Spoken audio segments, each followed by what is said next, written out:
Welcome to the Tech Egg. Don't get scrambled. Enjoy the video.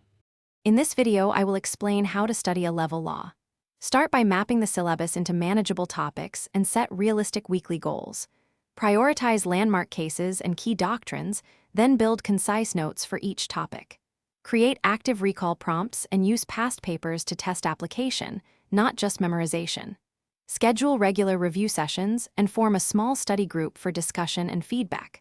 Balance reading, practice, and rest to sustain progress. Focus on active study methods like spaced repetition, concise note-making, and practice questions. Break complex doctrines into issue, rule, application, and conclusion to mirror exam structure.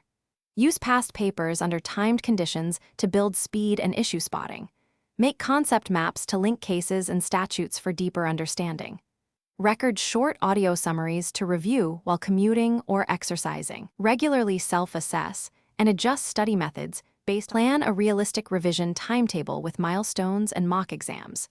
Focus on issue spotting and applying legal rules to facts in timed practice.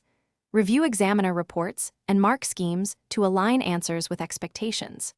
Practice writing clear, structured answers with problem questions and essays in 16:9 formatting for clarity. Allocate time for relaxation to prevent burnout and regularly revisit weak areas in the final review week before exam. Thanks for watching. Consider subscribing if I helped unscramble your problems.